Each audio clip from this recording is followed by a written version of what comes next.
PSC കോഴ വിവാദത്തിൽ party നേതൃത്വത്തിനെതിരെ പരോക്ഷ വിമർശനവുമായി ആരോപണ വിധേയനായ CPM നേതാവ് പ്രമോദ് കോട്ടുളി. ചിരിക്കുന്നവരെല്ലാം സുഹൃത്തുക്കളല്ലെന്ന് പ്രമോദ് കോട്ടുളി പറഞ്ഞു. കോഴ വിവാദത്തിൽ വിശദീകരണം നൽകി CPM കോഴിക്കോട് ജില്ലാ കമ്മിറ്റി ഓഫീസിൽ നിന്ന് മടങ്ങുമ്പോഴായിരുന്നു പ്രമോദിന്റെ വിശദീകരണം.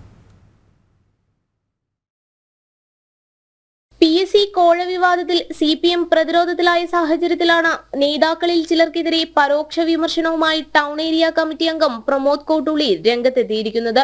PSC അംഗത്വം വാഗ്ദാനം ചെയ്ത് പ്രമോദ് 22 ലക്ഷം വാങ്ങിയെന്നാണ് പരാതി.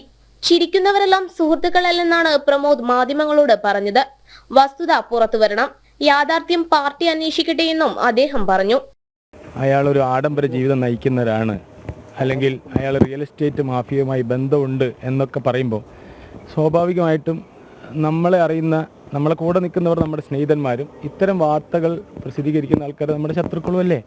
അപ്പോൾ ചിരിക്കുന്നവർ മുഴുവൻ നമ്മുടെ സുഹൃത്തുക്കളാണെന്ന് നമ്മൾ കരുതാൻ പാടില്ല. ഇപ്പം ഞാനൊന്നും പറയുന്നത് ശരിയില്ല. എൻ്റെ പാർട്ടിയാണ് എൻ്റെ ലൈഫ് എന്ന് പറയുന്നത് നിങ്ങൾ മനസ്സിലാക്കണം. നിർബന്ധമായിട്ട് വാങ്ങിക്കേണ്ടത്. എനിക്ക് എൻ്റെ മകൻ്റെ മുന്നിൽ അച്ഛൻ ഇങ്ങനെ ഒരാളാണെന്ന് അറിയാൻ ആഗ്രഹം ഉണ്ടാവുമോ?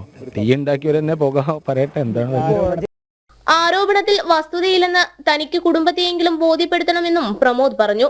മന്ത്രി മുഹമ്മദ് റിയാസുമായി ബന്ധപ്പെട്ടും പണം നൽകിയ ഡോക്ടറുടെ പരാതിയിൽ ഉണ്ടായിരുന്നു. നിയമസഭയിലടക്കം വിഷയം ചർച്ചയായ സാഹചര്യത്തിലാണ് CPM ജില്ലാ സെക്രട്ടേറിയറ്റ് ചേരുകയും പ്രമോദിനോട് വിശദീകരണം ആവശ്യപ്പെടുകയും ചെയ്തത്. CPM ജില്ലാ നേതൃത്വത്തിന് റിയൽ എസ്റ്റേറ്റ് ക്വാറി മാഫിയ ബന്ധമുണ്ടെന്നതടക്കമുള്ള വിമർശനങ്ങൾ നേരത്തെ ഉയർന്നിരുന്നു. ഇതേ ചൊല്ലി ഏരിയ കമ്മിറ്റിയിലടക്കം കടുത്ത വിഭാഗീയത നിലനിൽക്കുന്നുവെന്ന വിലയിരുത്തൽ ഉയർന്ന സാഹചര്യത്തിൽ പ്രമോദിന്റെ പ്രതികരണം ശ്രദ്ധേയമാണ്. ജനം, കോഴിക്കോട്.